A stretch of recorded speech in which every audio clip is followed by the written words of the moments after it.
ہم سے خطاب فرمائیں گے استاذ محترم مولانا رفیق الوری عمری حفظہ اللہ۔ الحمدللہ رب العالمین والصلاۃ والسلام علی محمد صلی اللہ علیہ وسلم وعلی آلہ واصحابہ اجمعین۔ محترم حاضرین اور اسلام کے رہنما، مثالی گھرانے کے حوالے سے بہت سی قیمتی باتیں آپ کے سامنے آئی۔ اسی سلسلے کی کچھ باتیں ایک دوسرے پہلو سے میں آپ کے سامنے رکھنے جا رہا ہوں۔ ایک چھوٹا سا واقعہ ہے۔ ہمارے استاد مولانا حفیظ الرحمان صاحب ابھی 2-2.5 سال پہلے آپ کا انتقال ہوا۔ ایک سفر میں ان کے ساتھ تھا۔ اتفاق سے ہمارے ساتھ عمرہ سے ایک آدمی چڑھا جو پیشے سے حجام تھا، اور اس کی جو سیٹ تھی وہ بالکل ہمارے سامنے کی تھی۔ ہم سے کچھ مختصر بات ہوئی، پھر اس کے بعد ایک دوسرے اسٹاپ پر اسی کا ہم پیشہ ایک آدمی چڑھا جو دونوں ایک دوسرے کو نہیں جانتے تھے۔ اصل میں ہم لوگ مدراس جا رہے تھے، ان لوگوں کی کوئی یونین میٹنگ تھی مدراس میں، وہاں ان کو جانا تھا۔ یونین والوں نے ان کا ریزرویشن کرا دیا تھا۔ اس کے بعد جو آدمی تھا وہ دوسرے اسٹاپ پر چڑھ رہا تھا۔ جب چڑھا دونوں بیٹھ گئے، ایک آدمی کچھ دیر کے بعد بات شروع ہوئی، دونوں ایسے گھل مل گئے کہ معلوم ہو رہا تھا ہم دیکھنے والوں کی کہ برسوں سے ان کے درمیان تعلق ہے، رشتہ داری ہے، جی تکلفی ہو گئی، اثر ہے، کھا پی رہے ہیں، ساری چیزیں بھی۔ ایک آدھا گھنٹہ گزرنے کے بعد مولانا نے اس سے پوچھا، دیکھو جی یہ دونوں ہم پیشہ ہیں، دونوں ہم پیشہ ہیں، آدھا گھنٹہ پہلے دونوں ایک دوسرے کو جانتے ہی نہیں تھے۔ پھر جب ملاقات ہوئی، جب ایک دوسرے کے پیشے کی اطلاع دونوں آپس میں ہو گئی تو دونوں ایسے گھل مل گئے کہ معلوم ہوتا ہے کہ محبت ان کے خود میں ہے۔ تھوڑی دیر کے لیے ہم سوچے، مولانا نے بتایا ہم بھی علماء ہیں کہ ایک دوسرے سے جب ہماری ملاقات ہوتی ہے، ایک عالم دوسرے عالم کی حیثیت سے ہمارے تعلقات کیسے ہوتے ہیں، ہمارے درمیان بھی ایسی محبت اور اپنائیت ہوتی ہے، ہمارا رشتہ بھی ایسے ہی شکل و شکل کا ہوتا ہے۔ تو مولانا نے اس سلسلے کی باتیں بتاتے ہوئے ایک جملہ ان کی زبان سے نکلا، کبھی لگتا ہے کہ ہم لوگ سب کچھ رہتے ہوئے، دین رہتے ہوئے، دینی باتیں رہتے ہوئے، دینی تعلیم رہتے ہوئے، بسا اوقات یہ جو حجام پیشہ افراد ہیں ان سے بھی غیر گزر ہو گئے۔ ایک احساس تھا ان کا۔ تو مجھے یہ واقعہ آپ کے سامنے ذکر کرنے کی ضرورت اس لیے پیش آئی کہ ایک فکر تھی وہاں سے کہ اسی کو ہم سامنے رکھ کر سوچیں کہ ہم علماء ہیں، عالم ہیں، عالمات ہیں، آپس میں ایک دوسرے کے لیے دینی نقطہ نظر سے بہن بہن کا یہ رشتہ ہے، بھائی بھائی کا یہ رشتہ ہے، ایک جگہ رہتے ہیں، ایک مدرسوں سے ہم تعلیم یافتہ ہوتے ہیں، ایک محلے میں بسا اوقات رہتے ہیں۔ دین کے حوالے سے ہمارے درمیان بھی ایسی جگہ رشتہ ہونا چاہیے، ایک دوسرے سے تعلق ہو، ایک دوسرے سے اپنائیت ہو، ایک دوسرے کے پاس آنا جانا ہو، دکھ میں، درد میں، خوشی میں شریک ہونے کا معاملہ ہو، دینی معاملوں میں ایک دوسرے کے ساتھ آپس کی رائے مشورے ہو، کوئی اچھی چیز پڑھنے میں آئے، کوئی اچھا معاملہ مسئلہ ہے علم میں آیا، ایک دوسرے کو شیئر کرنے کا معاملہ ہو۔ اس سے فائدہ کیا ہوتا ہے؟ فائدہ یہ ہوتا ہے کہ آپس کے تعلقات مضبوط ہوتے ہیں۔ اس حوالے سے دینی رشتے میں مضبوطی کے ساتھ ساتھ دینی کام میں بھی فائدہ ہوتا ہے۔ ایک اور ایک ہمیشہ دو نہیں ہوا کرتے ہیں، بسا اوقات 11 بھی ہوتا ہے، بسا اوقات 11 بھی ہوتا ہے۔ یہ کب ہوگا؟ ایک ہم ہے نا دینی نقطۂ نظر سے ہم اس حوالے سے نہ سوچیں. پہلے رسول صلی اللہ علیہ وسلم کی مشہور حدیث ہے ان من احبکم الی واقربکم منی مجلسا یوم القیامہ واحسنکم اخلاقا. مجھ سے سب سے زیادہ محبت کرنے والا اور قیامت کے دن مجھ سے سب سے زیادہ قریب آدمی وہ ہوگا جو اخلاقی اعتبار سے سب سے اچھا ہوگا. یہ اللہ کے رسول نے فرمایا صحیح بخاری کی حدیث. حسن اخلاق کی تعریف میں اہل علم تین باتیں لکھتے ہیں. ایک بات یہ لکھتے ہیں کہ بذل المعروف، کہ اخلاق اور اخلاق کی اتنی بڑی جو فضیلت بتائی گئی کہ قیامت کے دن اللہ کے رسول صلی اللہ علیہ وسلم سے سب سے زیادہ قریب آدمی وہ ہوگا. اور بعض روایتوں میں ایسا آدمی مسلسل روزے رکھنے والے سے بڑھ کر اس کا مقام ہوگا، مسلسل نمازیں پڑھنے والے سے بڑھ کر اس کا مقام ہوگا. اتنی بڑی جو فضیلت بتائی گئی ہے اس میں ہم تین باتیں ہمیں اہل علم نے لکھی ہیں. ایک بات یہ لکھی ہے کہ بذل المعروف، کہ ایک دوسرے سے ہمارے معاملات اچھے ہوں، ایک دوسرے سے خیر خیر کا معاملہ. ہم عالمات کی حیثیت سے ایک دوسرے کا خیر چاہیں، ایک دوسرے کا ساتھ لے کر دین کی خدمت میں، دین کی طرف میں ہم آگے بڑھے. کہیں ہماری پریشانی ہے، کہیں ہماری گاڑی اٹک رہی ہے تو ہمیں دوسروں سے مدد لیں، دوسروں سے سہارا لیں اور ہر معاملے میں خیر چاہیں. بڑے ہیں عالمات، ہمیں بڑی عمر کے ہیں یا سینئر ہے، جونیئر نئے نئے آتے ہیں، ان کا تجربہ کم ہوتا ہے، ابھی ہمیں میدان سے ان کا تعلق نہیں ہوتا. ایسے وقت میں بڑے کی حیثیت سے ان کی ذمہ داری یہ کہ چھوٹوں کو آگے بڑھائیں، چھوٹوں کو ساتھ لے کر کام کریں، چھوٹوں کا حوصلہ بڑھائیں، چھوٹوں کی ہمت بڑھائیں، چھوٹوں کو ترقی دیں، چھوٹوں کو میدان میں اتاریں، اپنی نگرانی میں ان کو آگے بڑھائیں، ان سے کام لیں. اور اس طریقے سے اگر ایک دوسرے کی مدد کا معاملہ، ایک دوسرے کے خیر خواہی کا معاملہ ہو تو ممکن ہے بسا اوقات خود آدمی وہ کام نہ کر سکے جو بعد میں آنے والے میں کرتا ہے. یہ دینی رہن میں اور دین کے میدان میں یہ بہت زیادہ ضروری ہے. پہلے ہی سے میدانی صورتحال یہ ہے کہ ایک بستی میں اگر جیسے کہ میں نے بتایا 1,00,000 افراد ہو، خواتین ہو، تو بمشکل آٹے میں نمک کے برابر عالمات کا معاملہ ہے. بہت کم ہے، بہت کم ہے. کوئی شہر اگر خوش نصیب ہے تو وہاں تعداد ہوگی 10 20 30 40 کی، ورنہ بڑی شہر بہت سے شہر ایسے بھی ہیں جہاں یہ تو عالمات بھی نہیں. جن جگہوں پر ہیں وہاں ان کے درمیان اگر ہمیں یہ تعلق ہوگا، ایک دوسرے کی خیر خواہی ہوگی، ایک دوسرے کے کام کھینچنے کے بجائے ایک دوسرے کو آگے بڑھانے کا ہمارا جذبہ ہو تو یقیناً اس کا بڑا فائدہ ہوگا. بہت اچھے اثرات اس کے ہو سکتے ہیں. اور 2-3 افراد ہی ذہن اگر ہم مل بیٹھ کر بہت سوچیں اور کریں تو بہت کم کر سکتے ہیں. مثال کے طور پر ایک آدمی ایسا ہو سکتا ہے خاتون جس کے تعلقات دوسرے گھروں سے ہو سکتے ہیں، تیسرے گھر سے ہو سکتے ہیں، لیکن ان کے سامنے بہت سی باتیں کھل کر نہیں کہہ سکتی. ماں کے بچوں کی وہ ترتیب نہیں کر سکتی، ان کو توجہ نہیں دکھا سکتی کسی کی وجہ سے کہ وہ مدرسوں کی طرف توجہ دیتا ہے. ایسے وقت میں اگر ان کی دوسری سہیلی ہو تو ان کو وہ توجہ دلا سکتی.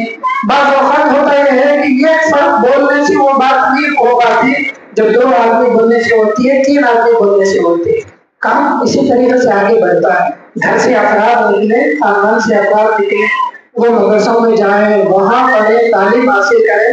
اور یہ خاتون، یہ لڑکے اگر کسی خاندان سے نکلے، پڑھ لے، فارغ ہو جائے، وہ پورے خاندان کے لیے اعزاز کی بات ہوا کرتی ہے. پھر ان کے ذریعے سے اس خاندان میں جو تبدیلی، جو انقلاب کا کام ہو سکتا ہے وہ کام باہری افراد سے نہیں ہو سکتا. تو اس قسم کے بہت سے کام جو ہیں وہ ایک دوسرے کے خیر خواہی سے ہو سکتے ہیں، ایک دوسرے کے تعاون سے ہو سکتے ہیں، ایک دوسرے کے تعلقات سے ہو سکتے ہیں. ایک اور معاملہ ہماری زندگی میں ہر ایک آدمی، ہر ایک کے کچھ نہ کچھ مسائل ہوتے ہیں. ایسے وقت میں بعض اوقات چھوٹے چھوٹے مسائل ہوتے ہیں، تعاون نہیں ہونے کی وجہ سے، آپس میں تعلق نہیں ہونے کی وجہ سے ایک عالمہ ہزار صلاحیت کے باوجود مجبور ہوتی ہے اپنے گھر سے الگ رکھا جانے کے لیے. بسا اوقات ہوتا ہے بچے ہیں، 1 سے 2 بچے ہیں، وہ سنبھال کرنا آگے نہیں جا سکتے، گھر میں کوئی مرد آدمی نہیں ہوتا ہے. ایسے موقع پر دوسری عالمہ، تیسری عالمہ اگر ان کا سہارا مل جائے، اگر ان کا ساتھ مل جائے، اگر ان کا تعاون مل جائے تو پھر یہ جو آپسی معاملے ہوتے ہیں یہ آپسی ایک تعلق کئی مسائل کا حل کا ذریعہ بن جاتا ہے. تو اس قسم کی بہت سی باتیں ہیں جس کو اہل علم نے بتایا کہ بذل المعروف کہ دوسروں کی خیر خواہی یہ اخلاق کا سب سے مرکزی حصہ. یہ خیر خواہی ماحول میں معاشرے میں جتنی بڑھے گی اتنا ہی زیادہ فائدہ ہوگا. بہت سے معاملات ایسے ہوتے ہیں مثال کے طور پر اداروں سے عالمات یہاں جڑی ہوئی ہیں, سینئر عالمات بھی ہیں, جونیئر بھی ہیں, نئی نئی عالمات بھی, وہ پڑھا رہی ہیں. بسا اوقات طالبات خوابوں میں نہیں ہوتے, بسا اوقات مالتا ان کا جو پڑھاتی ہے وہ خوابوں میں نہیں ہوتا. یہ جو لوگ سینئر ہیں تجربے کار ہوتے ہیں, تھوڑی سی ان کی اگر رہنمائی ہو تو ان کی کمزوری دور ہو سکتی ہے, یا ان کو ایک راستہ مل سکتا ہے, ایک لائن مل سکتی ہے, یا ان کے تعاون کرنے سے دخل دینے کی وجہ سے جو رکاوٹیں ان کے تعلیم کی معاملے میں, تعلیم و تعلم کے معاملے میں جو پریشانیاں پیش آ رہی ہیں وہ پریشانیاں دور ہو سکتی ہیں. یہ چیز ہے تھوڑی سی خیر خواہی. مثال کے طور پر ایک کلاس ٹیچر ہے, اگر وہ کلاس ٹیچر اپنے طالبات کو خوابوں میں کر لے, وہ آنے والے کو پریشان نہ کرنے دے, لیکن ہم کو معلم آگے بڑھ سکتے ہیں, وہ زیادہ اثر انداز ہو سکتی ہے. تو اس قسم کا تعلق جو ہے آپ شروع سے لے کر آخر تک ہماری معلومات میں, ہماری عالمات میں, حافظات میں, وہ آج کا زمانہ خصوصاً موبائل کا زمانہ ہے, ان کا گروپ ہو, ایک دوسرے سے نا سوالات معاملات ایک دوسرے شیئر کرنے کا معاملہ ہو, ایک دوسرے سے تعاون ہو, تو بظاہر دیکھنے میں ایک چھوٹی چیز ہوگی لیکن یہ ہماری زندگی میں اس کا بہت فائدہ ہو سکتا ہے. اس سلسلے میں ہمیں توجہ دے کر دین کا اور ملت کا ایک بہت بھلا ہم کر سکتے ہیں. اس نے اخلاق کے حوالے سے دوسری بات اہل علم نے لکھی ہے کف الاذی, یعنی ہم دوسروں کو تکلیف پہنچانے والے نہ بنیں. ہم کسی کا خیر نہیں کر سکتے, کسی کو فائدہ نہیں پہنچا سکتے, تو ہم کو اس بات کا حق نہیں ہے کہ ہم کسی دوسرے کو نقصان پہنچائیں. بسا اوقات مزاج انسانوں کا الگ الگ ہوتا ہے, مزاج انسانوں کا الگ الگ ہوتا ہے. کوئی چھوٹی موٹی مزاج ہوتا ہے, کبھی حساس ہے طبیعت, چھوٹی سی بات بھی ان کو بہت زیادہ گرا گزرتی ہے. ایسی صورت میں ہماری ایک تو غیر ضروری چیزوں کی وجہ سے یا نفس کو, مزاج کو, دل کو چوٹ لگنے والی ایک بات کی وجہ سے ہمیشہ کے لیے ایک دوسرے سے دور ہو جاتا ہے. اللہ کے رسول صلی اللہ علیہ وسلم کی جو تعلیمات ہیں ان میں سے تو یہاں تک معلوم ہوتا ہے کہ آپ جذبات کا بھی لحاظ رکھنے کی تعلیم دیا کرتے ہیں. جذبہ نفسیاتی حوالے سے ذہنی تکلیف کو بھی اللہ کے رسول صلی اللہ علیہ وسلم برداشت نہیں کر سکتے. ابھی حضرت عائشہ رضی اللہ تعالیٰ عنہ کا معاملہ آپ کے سامنے آیا, حضرت صفیہ کے حوالے سے ایک موقع پر انہوں نے تبصرہ کرتے ہوئے فرمایا یا خزیرہ, اللہ کے رسول آپ ان کی تعریف کرتے ہیں, وہ تو ہے نا پس خدیجی ہے. اللہ کے رسول صلی اللہ علیہ وسلم نے فرمایا کہ عائشہ تم نے ایسی بات کہہ دی ہے, اگر یہ بات سمندر کے صاف پانی میں بھی ڈال دی جائے تو پانی ہے مکمل طور پر خراب کرنے کے لیے یہ جملہ کافی ہو جائے, ایک لفظ کافی ہو جائے. یا غور کر کے دیکھیں, ایک لفظ آدمی ہے نا پس خد ہے, لیکن ہے نا اس کا اظہار کرنے کا جو طریقہ تھا وہ طریقہ ان کے نفس کو خصوصاً ان کو نفسیاتی تکلیف پہنچانے کے مترادف تھا, ان کو ہے نا ذہنی کوفت پہنچانے کے مترادف تھا. اللہ کے رسول نے جذبات کا اتنا لحاظ رکھا کہ آپ نے نا اسے بھی برداشت نہیں کیا, اور امہات المومنین کو اس سے بھی ہے نا باز رہنے کی آپ نے تاکید فرمائی. تو دوسری چیز کف الاذی, ہماری ذات سے کسی کو تکلیف نہ پہنچے, اس کا لحاظ. قرآن اور حدیث میں جتنی بھی نیکیاں بتائی گئی ہیں ساری نیکیوں میں کچھ نہ کچھ آپ کو کرنا ہے. نماز کی نیکی ہے, نماز میں آپ کو وضو کرنا ہے, چاہے گرمی ہو سردی ہو, آپ کو ہے نا پوری نماز آپ کو پڑھنا ہے, چاہے آپ بیمار رہیں کچھ بھی رہے آپ کو لازماً پڑھنا ہی پڑھنا ہے. روزے میں بھوکا رہنا, بھوکے پیسے رہنا ہے, زکات میں اپنا مال خرچ کرنا ہے, حج میں آپ کو ارکان حج ادا کرنا ہے. اسی طریقے کی ساری نیکیاں ہیں. لیکن کف الاذی اس میں کرنے کا حکم نہیں ہے, نہیں کرنے کا حکم ہے, نہیں کرنے کا حکم. اپنے آپ کو دوسروں کو تکلیف دینے سے بچاؤ. اور یہ جو چیز ہے, یہ چیز ہے نا, ان کا ساری باتیں تعلق آدمی کے نا سوچ سے, آدمی کی سوچ. میں اگر طے یہ کر لوں کہ بھائی مجھے کسی کو تکلیف نہیں پہنچانا ہے تو میں اپنے شعور کو بیدار کروں گا, میرا شعور جاگے گا تو میں میری ذات سے نا دوسروں کو تکلیف میں نہیں پہنچاؤں. اگر میرا شعور نہیں ہے, شعور ہے نا نہیں جاگے گا تو میری ہر چیز سے دوسروں کو تکلیف ہو سکتی ہے. اور اللہ کے رسول صلی اللہ علیہ وسلم نے ایک اچھے مسلمان کی نشانی یہ بتائی کہ اس کی وجہ سے کسی دوسرے کو تکلیف نہیں پہنچتی، وہ دوسروں کو فائدہ ہی فائدہ پہنچایا کرتا ہے. مسند احمد کی مشہور حدیث ہے، اللہ کے رسول سے ایک اچھے مسلمان کی مثال پوچھی گئی تو آپ نے فرمایا مثل المؤمن مثل النخلة لا تك منها مثلا، ایک مومن کی مثال کھجور کے درخت کی طرح، اس کی ہر چیز جیسے ہے نا دوسرے انسان کو فائدہ پہنچاتی ہے، ویسے ہی ایک مومن بھی دوسروں کو فائدہ پہنچاتا ہے. دنیا میں کھجور کا درخت ایک ایسا درخت ہے کہ وہ زندگی کے ہر مرحلے میں وہ دوسروں کے لیے فائدہ مند کرتا ہے. چھوٹا ہوتا ہے ڈیکوریشن کے کام آتا ہے، بڑا ہوتا ہے تو دنیا کا سب سے بہترین پھل کھجور کی شکل میں دنیا کو دیتا ہے. اس کا تنا کام آتا ہے، اس کے جو پھلے ہوتے ہیں وہ ہے نا گھر بنانے کے کام آتے ہیں، اور اس کی کوئی چیز ہے نا ضائع نہیں جاتی، کوئی چیز ضائع نہیں جاتی. آدمی کھجور کھاتا ہے، کھجور کی گٹلی ہے وہ بھی ضائع نہیں ہوتی بلکہ کئی بیماریوں میں دوا کے کام آتی ہے. اور کھجور کا درخت ایک ایسا درخت ہے ہر موسم میں یہ باغ و بہار والا ہوتا ہے تو بہار. تو اللہ کے رسول نے کھجور کے درخت میں مثال دیتے ہوئے بتایا کہ مومن کو ایسی ہونا ہے، مومن کو ایسی ہونا ہے تو بہار ہر موسم میں، سردی میں، گرمی میں، بارش میں، تکلیف میں، رنج میں، راحت میں، کبھی بھی ہر موقع پر اس کی جو حیثیت ہے نفع نصاص کی حیثیت، دوسروں کو فائدہ پہنچانے والی ذات، یہ اللہ کے رسول صلی اللہ علیہ وسلم صلی اللہ ہے.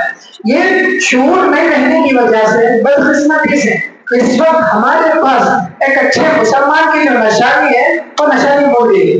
مردوں میں عام طور پر اچھا مسلمان کون ہے جب یہ سوال آتا ہے تو عام طور پر جو زبانیں آتی ہیں لوگوں کے سامنے سب جانتے ہیں اچھا مسلمان کون ہے جو ہے داڑھی رکھا ہوا ہو، اچھا مسلمان کون ہے جو کرتا پاجامہ میں ٹوپی پہنا ہوا ہو، اچھا مسلمان کون ہے جو دو چار وقت کی نماز پڑھتا ہو اور روزہ رکھتا ہو، جس نے حج کیا ہوا ہو، بھلے ہی سے پورے لوگوں کو دو کر حج کیا ہوا ہو لیکن انہیں حج کیا ہو، اسی قسم کی مثال ہے. لیکن ایک اچھے مسلمان کی نشانی یہ نہیں سامنے آتی. اچھا مسلمان یہ اس لیے ہے کہ دوسروں کو فائدہ پہنچاتا ہے، اچھا مسلمان یہ اس لیے ہے دوسروں کے دکھ درد کو دور کرتا ہے، اچھا مسلمان یہ اس لیے ہے کہ بھئی یہ اپنی ذات سے کسی کو تکلیف نہیں پہنچاتا. یہ تصویر ہمارے سامنے نہیں آتی، جبکہ احادیث میں یہی تصویر ایک اچھے مسلمان مومن کی مومنہ کی دی گئی ہے. صحیح مسلم میں حضرت ابو ہریرہ رضی اللہ تعالیٰ سے حدیث آتی ہے، اللہ کے رسول صلی اللہ علیہ وسلم نے ایک مرتبہ سوال کیا صحابہ اکرام سے، اتدرون من المفلس، جانتے ہو مفلس آدمی کنگال آدمی کو ہے؟ یعنی مفلس کا مطلب وہ آدمی جو بہت زیادہ دولت مند تھا، اچانک ساری دولت اس کی لٹ گئی بٹ گئی، اور ایسا آدمی کنگال ہو گیا، ایسا آدمی کو نہیں جانتے ہو؟ صحابہ اکرام نے فرمایا اللہ مفلس فینا من لا درہم لہ ولا متاع، کہ اللہ کے رسول ہم مفلس اسے سمجھتے ہیں جس کے پاس دینار و درہم نہیں ہے، روپے پیسے نہیں. اللہ کے رسول نے فرمایا میری امت کا مفلس یہ نہیں، ان المفلس من امتی من یاتی یوم القیامہ بصلاۃ و صیام و زکاۃ، میری امت کا مفلس آدمی وہ ہے جو قیامت کی دن بڑی بڑی نیکیوں کے ساتھ آئے گا.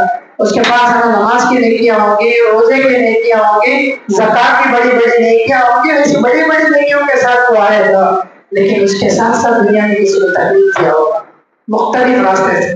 حدیث میں اس کا بھی تذکرہ ہے، ویأتی خشۃ العصا، کسی کو اس نے ناحق گالی دی ہو، وقذف ھذا، کسی پر ناحق الزام لگایا ہو، وسفک دم ھذا، کسی کا ناحق اس نے خون بہایا ہوگا، وأکل مال ھذا، کسی کا مال ناحق ہڑپ لیا ہوگا، وضرب ھذا، ناحق کسی کا اس نے خون کو دیا ہوگا، ناحق کسی کو اس نے مارا ہوگا، اس قسم کے دوسروں کو تکلیف پہنچانے کے اس نے کام کیے ہو. اللہ کے پاس جب وہ آدمی آئے گا، دنیا میں جن جن لوگوں کو اس نے تکلیف دی تھی سب لوگ اکٹھے رہیں گے، سب اپنا مقدمہ پیش کریں گے. حدیث میں پوری تفصیل ہے. اللہ تعالیٰ کا فیصلہ یہ ہوگا کہ جن لوگوں کو کے پاس جن لوگوں کو اس آدمی نے جن کو جو تکلیف دی تھی اس تکلیف کے مطابق اس کی ساری نیکیاں اٹھا کر تقسیم کرتے جائے گا.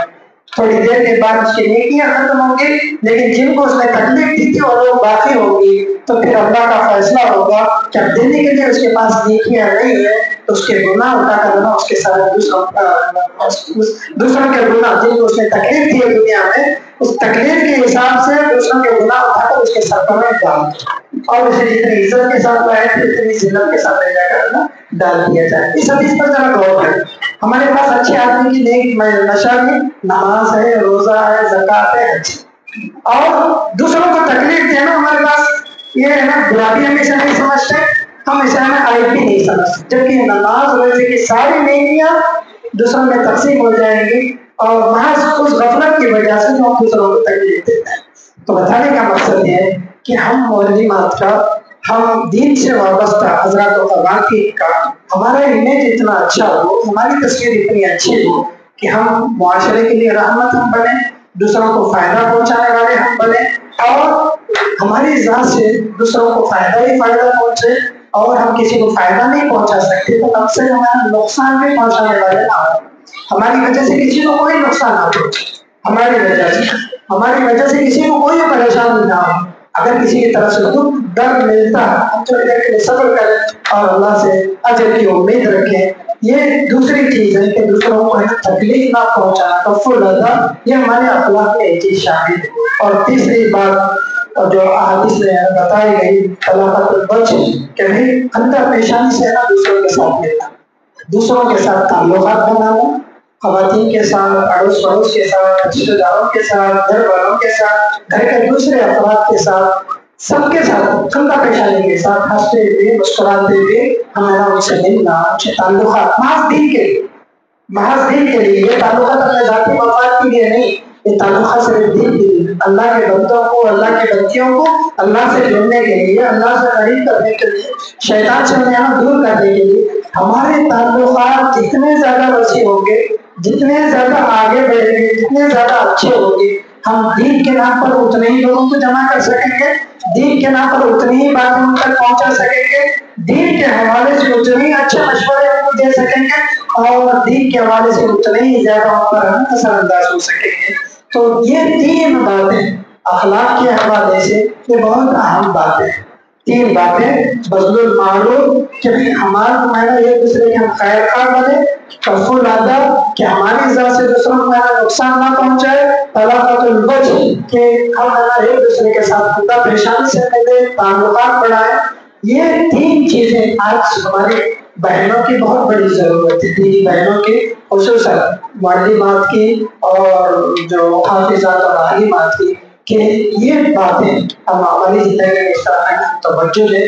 ہم اگر پڑھاتے بھی ہیں تو وہاں ہماری جو طالبات ہیں ان کے ساتھ بھی ہمارا تعلق ایسے ہی دوستانہ تعلق ہو، اچھا تعلق ان کے ساتھ ہو، فرق مراتب کے ساتھ۔ دوستانہ کا مطلب یہ نہیں ہے کہ ہمارا گھل مل جائے ہنسی مذاق کے ساتھ، مرتبے کی باتیں رکھتے ہوئے ہم ان کے اتنے ہمدرد خیرخواہ بنے کہ وہ اپنا دل کی بات ہمارے سامنے رکھ سکے، ہم ان کی صحیح رہنمائی کر سکیں۔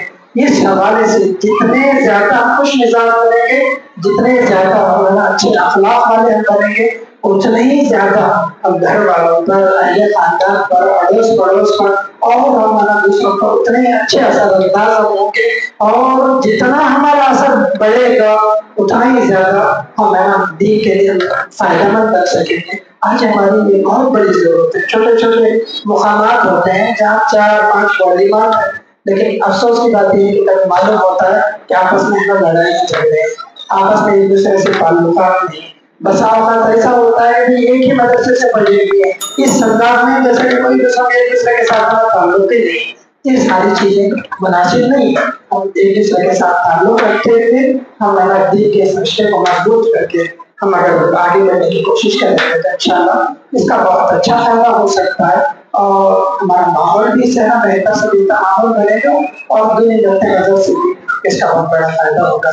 میں ابھی بات کو ختم کرتے ہوئے اللہ تعالیٰ سے دعا کرتا ہوں کہ جو باتیں آپ کے سامنے رکھی گئی ان باتوں پر عمل کیا اللہ تعالیٰ ہم سب کو توفیق عطا فرمائے۔ بہت شکریہ۔ کے بعد سامنے کلمات پیش فرمائیں گے حضرت وقار مولانا عبدالعزیز محمود